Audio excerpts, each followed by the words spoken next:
Bienvenue à vous tous, madame, messieurs. C'est Version croisée qui commence et vous suivez Télé 50. Merci énormément pour votre fidélité.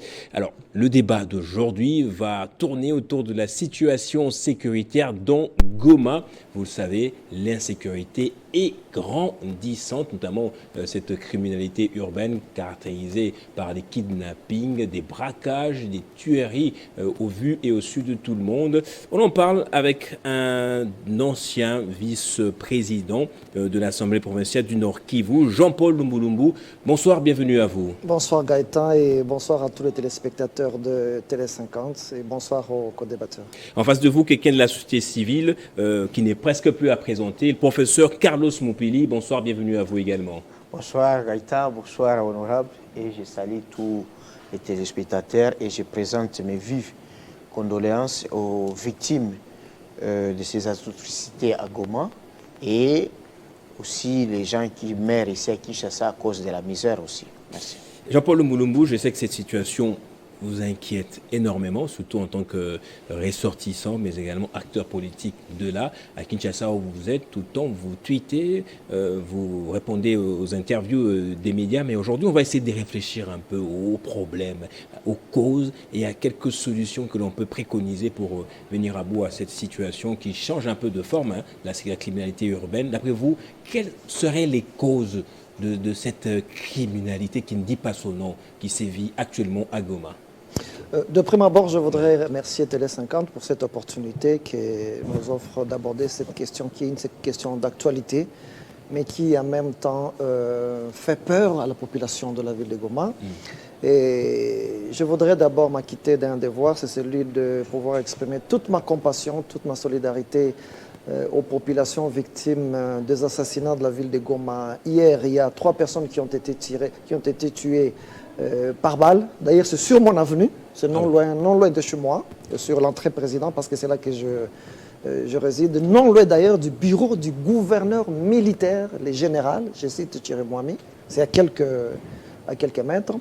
Je voudrais en même temps adresser toute ma compassion, toute ma solidarité aux populations du territoire de Beni. Si dans la ville de Goma, c'est la montée de la criminalité urbaine, mais dans le territoire de Beni, c'est des populations civiles qui continuent à être victimes de Zadef Nalou.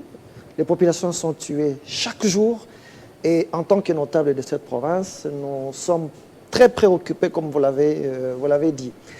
Alors, la situation de Goma... Vous avez énuméré les causes tout à l'heure là, mais quand on tue des gens à quelques encablures de la maison du maire de la ville, qu'est-ce que ça veut dire en fait? Ben, allez-y comprendre quelque chose. Nous, lorsque nous faisons une analyse de la situation de l'insécurité dans la ville de Goma, ce n'est pas seulement à Goma, on a l'impression que depuis un certain temps, même tous les médias, toute l'actualité est focalisée sur Goma et les environs avec l'agression rwandaise. On tente d'oublier également qu'à Beni, les populations sont en train d'être tuées. Chaque jour, on semble, pour le moment, on ne parle plus trop de Beni et de l'Ituri. Pourtant, là également, les populations sont en train d'être tuées. Mais à ce qui concerne la ville de Goma, moi, j'essaie de faire une petite analyse comparative. Ouais. Une analyse comparative en tant que notable, en tant que député honoraire et ancien vice-président de l'Assemblée, parce que j'ai géré l'institution, les méandres politiques et administratifs de cette province, je maîtrise. J'essaie de faire une comparaison entre la situation avant l'état de siège et la situation pendant l'état de siège. L'état de siège a été proclamé, ce fut le 3 mai 2021. Bientôt là, ça sera 3 ans de l'état de siège. La criminalité dans la ville de Goma a atteint son paroxysme de l'intolérable, surtout pendant cette période de l'état de siège. C'est vrai que pendant la période avant l'état de siège, cette criminalité existait. Oui, il y avait des kidnappings, oui, il y avait des assassinats. Mais cette situation a pris d'autres proportions. Oui, elle a pris d'autres proportions, de proportions inquiétantes, de telle sorte qu'on se pose la question de savoir est-ce que l'état de siège était vraiment la stratégie appropriée pour soit ramener la sécurité dans les milieux urbains ainsi que dans les territoires. Parce que nous savions, lorsque l'état de siège a été décrété par le chef de l'État, nous avions l'espoir, au moins pour ceux qui ont cru en cette stratégie-là. Moi, je n'y ai jamais cru. Je ne vais pas me dédire aujourd'hui. Dès le premier jour de la proclamation de l'état de siège, j'ai dit que cet état de siège ne va rien apporter, évidemment, ça n'a rien apporté. Vous avez vu quels signes, en tout cas, qui vous ont mené à avoir cette conclusion que ça ne marcherait pas avec l'état de siège? Parce que le gouvernement civil qui dirigeait son Excellence Kasivita. C'est pas parce que vous êtes civil que vous êtes dit pourquoi on vous met au chômage comme ça. Non, écoutez, les gouverneurs civils, lorsque vous lisez les dispositions des articles 63-64 de la loi sur la libre administration des provinces, ils représentent le gouvernement central. Oui. Le gouvernement civil, ce n'est pas lui qui est à la manette dans les opérations militaires.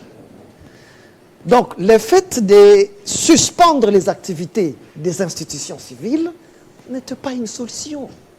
Au contraire, le fait de suspendre, par exemple, l'Assemblée provinciale, oui, mais qui sont ceux-là qui vont mobiliser davantage la population alors que les députés provinciaux sont suspendus, ils ne peuvent plus parler, ils ne peuvent plus mouvoir.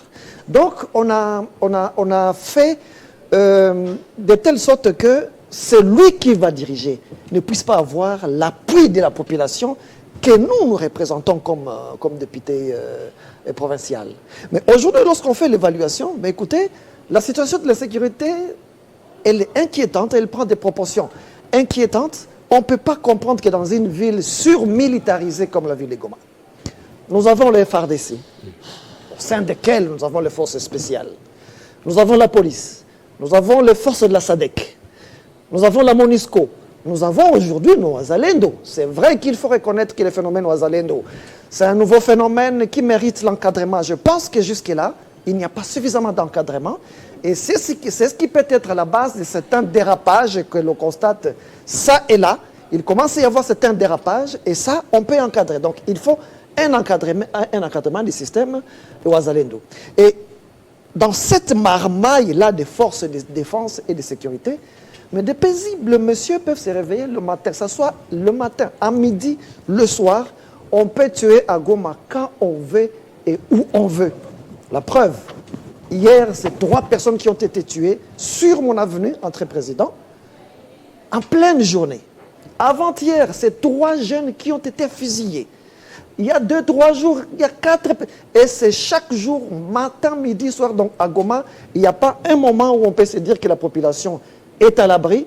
Vous dormez sans avoir l'assurance de vous réveiller le matin, parce que le banditisme, il y a les phénomènes 40 voleurs également. C'est-à-dire qu'il y a des personnes munies des armes et des véhicules qui peuvent arriver dans une avenue. Ils siègent toute une avenue. Ils entrent maison par maison, ils pillent, ils partent et personne ne va intervenir. Et il y a des assassinats à cette occasion-là. Oui. Carlos Moupili, c'est un peu extrêmement grave, c'est paradoxal en même temps. Comment expliquer qu'une ville surmilitarisée, où à chaque mètre on trouve des militaires armés, on puisse assister vraiment sans défense à ce genre de choses? Oui, mais ça, moi-même j'ai vécu lorsque nous sommes allés à un atelier à Goma, mais ce n'était pas le criminel qui ont tué. À notre présence, il y a un étudiant qui a trouvé la mort par un policier et il y avait aussi un montard qui a trouvé la mort par un militaire. Ce n'était pas le criminel. Maintenant, votre interrogation est pertinente du fait que d'abord, quand vous voulez atterrir sur Goma, c'est une petite ville et une ville qui est construite comme si c'était une maquette. Donc, une petite ville très urbanisée. Donc, c'est comme on prenait Bandal et Kintambo. Donc, alors, quand on ajoute les moyens de l'État, tels que l'état du siège, il fallait considérer l'état du siège comme la police administrative et non la police judiciaire comme a présenté le commandant de la police ou bien maire de la ville de Goma. Okay? Ce qui, lorsqu'il a été nommé maire de la ville, c'est dans le sens de police administrative. En droit administratif, la police administrative a une mission de prévention.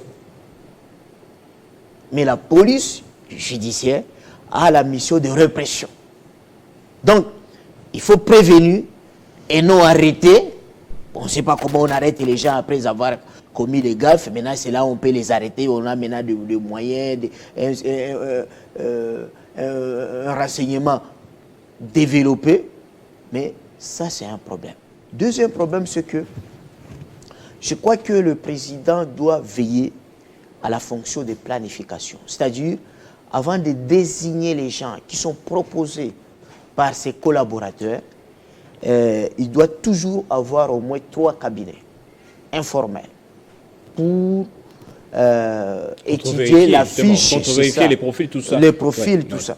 Parce que souvent, vous savez ce qui se passe, on vivait ça même dans l'ancien régime, c'est des nominations récompenses et aussi des deals mafieux. C'est que l'état-major, les gens que le président respecte, considère, ses collaborateurs. Et qu'est-ce qu'ils font? Ils ont toujours leurs candidats là. Aujourd'hui, ils peuvent aligner tel candidat gouverneur à l'Équateur, au Katanga, quelque part. C'est avec un deal. Tu dis au gouverneur, chaque fin du mois, il y aura le butin, $200,000. Bon, vous voyez quand déjà vous faites une nomination comme ça, business, et non une nomination responsabilité. Parce que la nomination responsabilité veut dire quoi? Je te nomme, ou on vous nomme gouverneur militaire, maire de la ville de Goma, c'est pour mettre fin à l'insécurité. Gouverneur militaire, c'est pour chasser l'envahisseur du territoire. C'est que vous êtes responsable. Quand il y a quelque chose qui arrive, vous devez répondre. Vous n'êtes pas gouverneur militaire, maire de la ville, et vous faites le travail des ONG des droits de l'homme, des déclarations pour appeler l'opinion nationale et internationale, pour dénoncer. Non. On vous entend parler, c'est plutôt l'affairisme qui serait à la base, notamment de ce à quoi on assiste maintenant. Alors, vous étiez un pro-état des sièges au début. Vous avez changé d'avis depuis. C'est depuis l'année que j'ai demandé pardon. C'est vrai. Mais aujourd'hui, pourquoi est-ce qu'on n'arrive pas à sortir de cet état des sièges? Pourquoi le pouvoir en place, le régime, le chef de l'État ne dit pas carrément on lève l'état des sièges, on rétablit l'administration civile? Est-ce parce que ce serait un aveu d'échec comme ça qu'on ne veut pas faire connaître à tout le monde? Non, moi je crois que le président doit être défenseur de la méritocratie. L'homme qu'il faut à la place qu'il faut. Et lorsqu'on place quelqu'un, on lui donne un poste, il ne donne pas de résultat, il ne faut pas attendre 6 mois. Il faut le verser, il faut le juger. Donc c'est tout ce qu'il faut faire. Et vous savez, nous avons toujours des postulats à ce qui se passe à l'Est. Il y avait les postulats de guerre, de conflits armés internationalement internisés, mais il y a le second postulat, c'est la sécurité, c'est l'insécurité sécurisée. Ce qui se passe souvent à l'Est, c'est une insécurité sécurisée, au niveau international, au niveau régional, au niveau national. Une insécurité voulue comme ça. Oui, très protégée. Une insécurité avec des gardes du corps. Intérêts des communautés internationales, etc. Donc ça, il y a un problème. Moi, je crois aussi que, comme a dit l'honorable, que les phénomènes de Ouazalendo, c'est la force de défense populaire. C'est aussi un problème ou c'est une solution? Non, parce que certaines personnes disent que ce sont les Ouazalendo aussi qui sont à la base de la sécurité. Mais vous savez que avant de donner quelqu'un une arme, on doit d'abord les former. On doit lui apprendre l'armement, technique de tir et la discipline des tirs. Quand est-ce qu'on tire et à qui on peut tirer. Tout ça, on apprend. Et on transforme l'esprit de la personne pour que même si il est vexé, il ne peut pas se servir de cette arme. On se sert de l'arme qu'au front et qu'on tire sur l'ennemi, prêt à vous tuer. Parce qu'il faut observer aussi les droits internationaux humanitaires. Mais tout ça, c'est quoi? À l'époque des musées, les forces de défense populaire étaient encadrées. Ils étaient instruits, formés, et ils n'évoluaient pas comme ça en électron libre. Mais je crois qu'à Goma, ils sont aussi aux côtés des FARDC et ils doivent être accompagnés. Et je crois qu'ils doivent aussi être encouragés financièrement, matériellement, pour les éviter, certaines certaines Merci. déviations. Alors, Jean-Paul Mulumbu, c'est vrai que vous diriez que avant l'état des sièges, la population était moins exposée à l'insécurité, Oui. mais depuis l'état des sièges, on n'avait pas la question, on ne connaissait pas d'agression avant l'état des sièges. Peut-être c'est l'ennemi aussi qui a multiplié les stratégies, parmi lesquelles cette façon de vouloir terroriser la population à travers des incursions, des infiltrations. Bon, les infiltrations, il est vrai qu'on ne peut pas mettre de côté les infiltrations actuellement, et particulièrement dans le contexte de l'agression. Mais j'ai toujours dit que le contexte de l'agression, peut-être qu'il a été aussi favorisé quelque part par nos députés. Je l'ai toujours dit. Ok. Pourquoi? Parce que, évidemment, l'état de siège a été proclamé en 2021, le 3 mai 2021. Le 3 mai 2021, notre Assemblée nationale n'avait pas encore ratifié l'accord de L'EAC. oui, de l'EAC. C'est le 22 juin 2022, lorsque il y a eu ratification à l'Assemblée, lorsqu'on ratifie l'accord de l'EAC. Mais l'EAC, c'est qui? L'EAC, c'est les Rwandais. Notamment. En ratifiant l'accord de l'EAC, on a donné la possibilité au Rwanda de faire activer toutes ces manœuvres, parce que désormais, les Rwandais pouvaient activer des forces négatives pour entrer et justifier maintenant sa venue comme sapeur-pompier. Oui. Et c'est ce qui a eu lieu. Quand vous essayez d'analyser l'avancée de l'armée rwandaise derrière le M23, parce que moi je me dis que le M23 n'existait pas. Le M23 a été défait en 2012-2013. Ils prennent Bunagana, Rutshuru, Kiwanja, je ne sais pas, Mabenga, ils prennent une partie de Nyiragongo, Masisi, ils avancent. Oui, mais c'est tout simplement parce que le Rwanda avait déjà compris que le seul moyen d'entrer officiellement à travers les troupes, ce n'était pas les troupes de l'EAC. Mais qui a fait venir l'EAC dans notre pays? Et ce sont les députés de l'ancienne législature. Il faut qu'ils assument cette responsabilité historique d'avoir ratifié cet accord-là. Et cela est à la base aujourd'hui notamment des causes de l'insécurité. À Goma. À Goma, écoutez, nous avons non seulement des infiltrations qui viennent de l'armée rwandaise, mais n'oubliez pas que la ville de Goma, elle est encerclée par les territoires, d'une part par les territoires de Nyiragongo, qui partagent des limites avec le territoire de Rutshuru. Nous avons le parc national de Virunga qui est là et dans lequel il y a beaucoup d'inciviques, n'est-ce pas? Nous avons un autre phénomène, il faut le dire ouvertement, il y a certains éléments incontrôlés dans l'armée, il faut les recadrer, il faut les encadrer. Nous avons le phénomène naturel. Comment les encadrer? Parce qu'il y a beaucoup de politiques qui ont proposé une mutation régulière. Les encadrer, évidemment, comment on fait pour les encadrer? évidemment, c'est là ce que j'appelle l'étard. Et la cour militaire opérationnelle. L'étard de négociation politique. Parce que lorsqu'il y a des négociations politiques, on va déverser dans l'armée des éléments étrangers.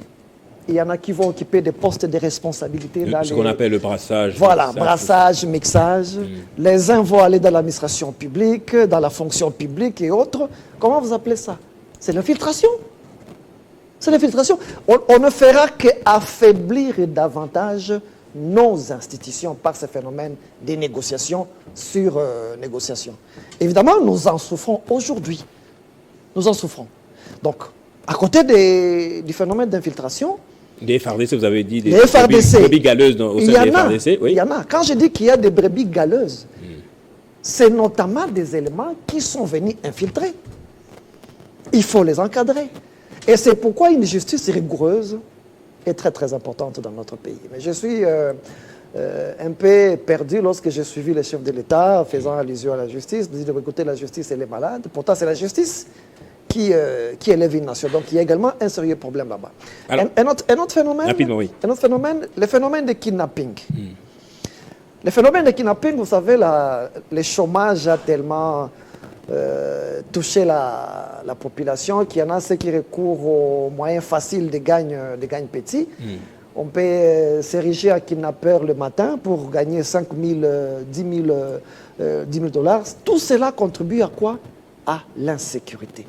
Alors, on va aller vite. Ce numéro de version croisée ne sera pas très long. On va directement passer aux solutions. Mais au mois de février, vous avez saisi le maire de la ville des Goma. Je précise que ce jour, après les tueries d'hier, d'une fille notamment, et d'aujourd'hui, on a présenté à la population des présumés criminels, les personnes à la base de cette criminalité urbaine. Alors, est-ce qu'on peut dire que c'est le maire de la ville ne fait vraiment pas bien son travail? Nous sommes d'abord... Vous l'avez saisi, vous? Oui, nous l'avons toujours fait, tout comme à l'occasion de cet assassinat. Nous avons demandé que les auteurs soient immédiatement retrouvés et qu'ils puissent être traduits devant la justice dans une audience,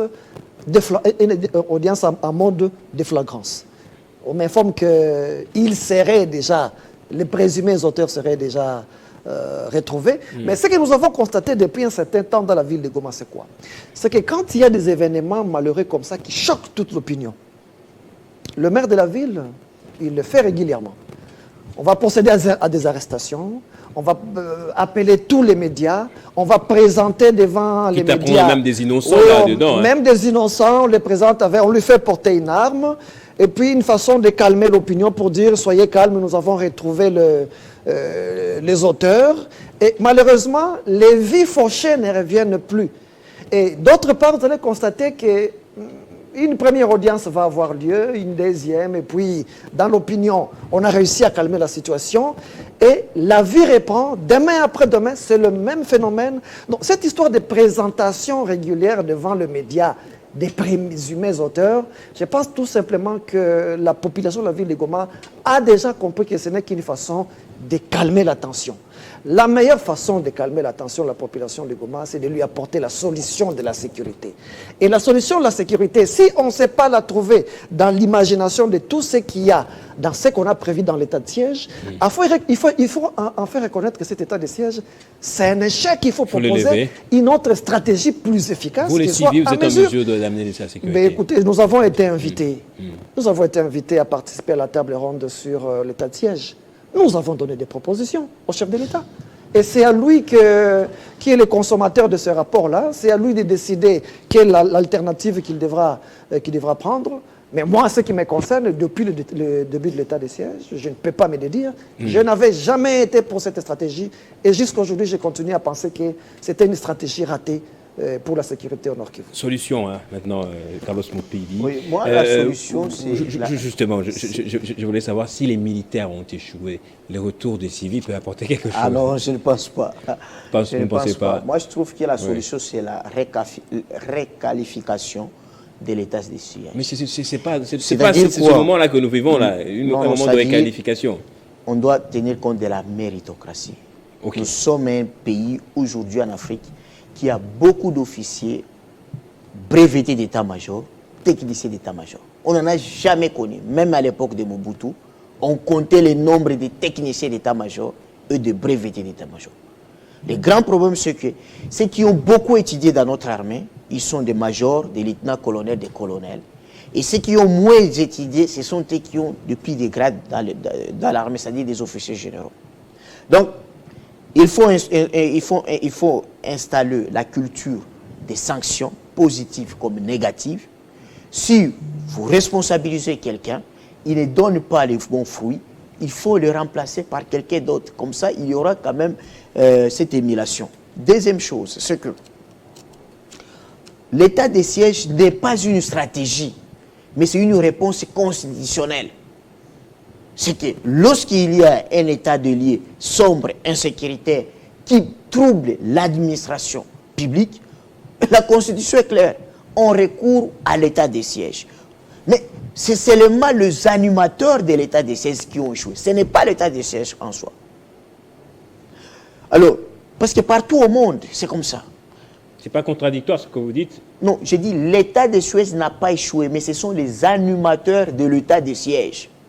Ok? C'est simple. C'est que si aujourd'hui Jean-Marie Kassamba recrutait n'importe qui pour présenter cette émission, il échoue. Ce n'est pas Télé 50 qui échoue. C'est les journalistes et présentateurs. Non, ce n'est pas la version croisée qui échoue. Ok, j'allais dire quoi. Deuxième chose, nous devons cibler le problème. Parce qu'il y a aussi parfois des réponses irrationnelles ou parfois raccourcies qui nous font endormir. infiltration. Infiltration. Oui, l'infiltration, c'est une variable. Mais le problème du Congo, en tout cas, ça devient un problème sociétal. Dans tous les secteurs, ça ne marche pas. Dans le secteur de la défense, on se précipite pour dire qu'il y a les infiltrations, il y a eu brassage et mixage. Mais dans le secteur de l'enseignement supérieur universitaire, est-ce qu'il y a les Rwandais comme professeurs? Est-ce qu'au niveau des hôpitaux, on trouve le ministère rwandais? Au niveau des secteurs médiatiques où vous êtes, il y a aussi des infiltrés. Les embouteillages, nous vivons ça chaque jour. Pour arriver, s'il faut prendre la moto, oublier votre voiture. Il y a aussi les infiltrés dans la police de circulation de roulage. Est-ce que les embouteillages sont soutenus par les Américains? C'est des impérialistes américains. Non, on a parlé ici que nous devons lever l'embargo. On a fait des bruits, des lobbying partout. On a levé l'embargo d'achat d'armement. Mais qu'est-ce qui ne change pas? C'est les hommes que nous devons changer parce que nous ne sommes pas à mesure d'accomplir nos devoirs. Eux, le gouvernant, les décideurs, ont pitié aux incompétents. Vous pouvez vous imaginer, les embouteillages, ça devient une religion à Kinshasa. Yes. Lorsque le président de la République reçoit ses invités, il déploie la garde républicaine. Donc le président pardonne les embouteillages et il déploie la garde républicaine pour réguler la circulation. Et les jours où la garde républicaine régule la circulation, on a vu pendant le jeu de la francophonie, on a fait un mois, il n'y avait pas d'embouteillage dans la ville de Kinshasa. C'est-à-dire ceux qui sont à la garde républicaine doivent devenir des PCR, alors comment? Ah, bon, c'est vous parlez des animateurs. Ouais. Alors, j'ai dit ceci, la seule solution, si le président de la République m'avait suivi, on aurait déjà trouvé la paix. Rapidement, oui. C'est quoi la solution, c'est à part la méritocratie, ce que il faut que le président impose l'enrôlement forcé de tous les enfants ou membres des familles des autorités politiques. L'honorable qui est là, son enfant ou son petit frère dans l'armée. Julien Paluku, son enfant dans l'armée. Moïndo Zangi, son petit frère, son enfant dans l'armée. Mbosso, Peter Kazadi, Kabouya, le président de la République. Tous ces gens-là, Kamer et Lokadini, sont ses enfants dans l'armée. Et il faut spécial, 9 mois, comme avait fait Mobutu, avec les Congolais, Mobutu, les mandats, les Congo. On a vu aussi Mouzé envoyer Joseph Kabila dans l'armée. Donc, lorsqu'on aura tous ces enfants de ces grandes autorités dans l'armée, on les envoie faire encore des formations ailleurs. Ils reviennent après 6 mois, avec des grades assimilés colonels, au lieu de les mettre les DG, les DGA. Imaginez-vous, vous avez le fils du président Tshisekedi, ou son neveu, ou le fils de Peter Kazadi, ou du premier ministre, Mamachi Judith Toulouka, son fils, qui est patron par exemple de renseignement à Goma. Vous pouvez détourner les soldes des militaires. Vous pouvez trahir au front. C'est difficile, ce sera difficile. Moi, je trouve que ce sont des solutions qu'on a déjà connues. Tous les pays voisins, chez Museveni, son fils est le patron de l'armée. Kagame, son fils est dans l'armée. À l'époque de la Foudel, j'ai vécu ça. Mouzé avait placé son fils Joseph Kabila commandant des opérations pour prendre Kisangani. Et Mobutu avait envoyé son fils Congolo Mobutu Saddam Hussein. La Foudel a pleuré au front de Kenge ici. Parce que personne ne pouvait trahir. Parce que le fils de maréchal était sur place. Il nous reste 4 minutes rapidement. Jean-Paul Lumbu, lorsqu'on a nommé, ou lorsque vous avez appris la nomination de Judith Toulouka Souminois à la tête du gouvernement, c'était un signe d'espoir pour vous qu'un jour la sécurité peut être vécue à Goma, ou vous avez désespéré? Quel a été votre sentiment par rapport à la situation sécuritaire, en fait? Je sais que vous avez salué sa nomination. Oui, j'ai salué sa nomination. J'ai le privilège de prier chaque dimanche avec elle, la paroisse dans... Elle est catholique? Oui, elle est catholique. Oh, ça fait quoi? Je peux témoigner qu'elle est fervente catholique, parce que même le vendredi saint, j'étais avec elle. Elle a fait le chemin de la croix. Oui, on a fait. Mais la guerre, c'est pas le chemin de la croix. On a fait tout ça ensemble. En fait, pour moi, la nomination du Premier ministre, qu'il s'agisse d'une femme ou d'un homme, moi, je ne vois pas les genres. Je vois la responsabilité et la compétence. Allez-y. Et sur cette question-là, je partage le point de vue de mon co-débatteur. Parce que nommer un Premier ministre dans notre pays, dans le contexte qui est le nôtre, le contexte où le pays est agressé, Je suppose que c'est une personnalité qui maîtrise d'abord très bien les contextes de l'Est de la République, premier élément. Deuxième, est-ce que vous présumez qu'elle en a la maîtrise? Excusez-moi parce que je veux... Deuxième élément, oui. Il faut maîtriser les contextes de la sous-région. N'est-ce pas? Rwanda, les relations Rwanda, Burundi et autres. Je fais confiance au chef de l'État. Je sais qu'en nommant Madame Judith... Dites qu'elle n'a pas vraiment de maîtrise. Je présume qu'elle a la compétence et la maîtrise. Merci. Mais je crois qu'à côté d'elle, il y a des personnalités, n'est-ce pas, qui devraient l'accompagner, qui maîtrisent encore mieux cette partie de la République. Je ne voudrais pas citer ici de grands notables comme Julien Paluku Kaongia, le ministre Julien Paluku Kaongia, qui a une maîtrise de la partie de l'Est. Et c'est des personnes comme ça... Le ministère de l'Industrie, ça ne lui convient pas, d'après vous? Non, pas du tout. Moi, je rêve de voir Julien Paluku, vice-premier ministre et ministre de la Défense. Merci, merci. Et là, je crois que la situation rapidement, pourrait changer. Il nous reste une minute. Oui. Que recommanderiez-vous à Judith Tuluka, qui pourrait vous suivre en tout cas, pour donner un signe d'espoir aux populations de l'Est en général? Vous savez, moi, je l'ai félicité à cause de sa compétence. J'ai eu à partager avec elle un échange à l'époque, quand j'étais dans la mission des bons offices pour la désignation du président de la CENI. À l'époque, elle était coordonnatrice adjointe de François Mwamba. J'ai vu une dame qui avait la maîtrise en tout. Moi, je croyais qu'elle était juriste, mais c'est son CV qui m'a renseigné qu'elle est économiste. C'est-à-dire qu'elle a une connaissance, elle a un niveau transdisciplinaire. C'est déjà quelque chose de bon. Mais le problème, c'est qu'elle reste technocrate qu'est politicienne. Parce que souvent au Congo, on veut opposer la science à la politique. Il y a des gens qui viendront lui dire, nous sommes en politique.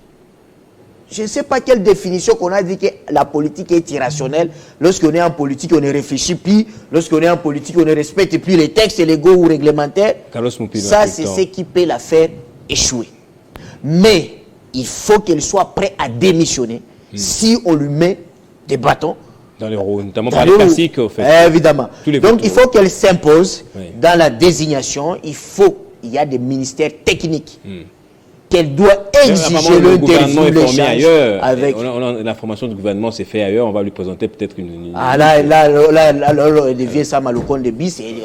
Merci Carlos Moupili. Merci Jean-Paul Mouloumou. C'était rapide, mais les téléspectateurs, les millions de Congolais ont compris les quelques pistes de solutions et le pourquoi même de cette situation dans l'Est du pays. Restez fidèles au programme de votre chaîne. Version croisée revient. C'est tous les jeudis à 16h. Quant à moi, je vous dis au revoir. Merci encore une fois.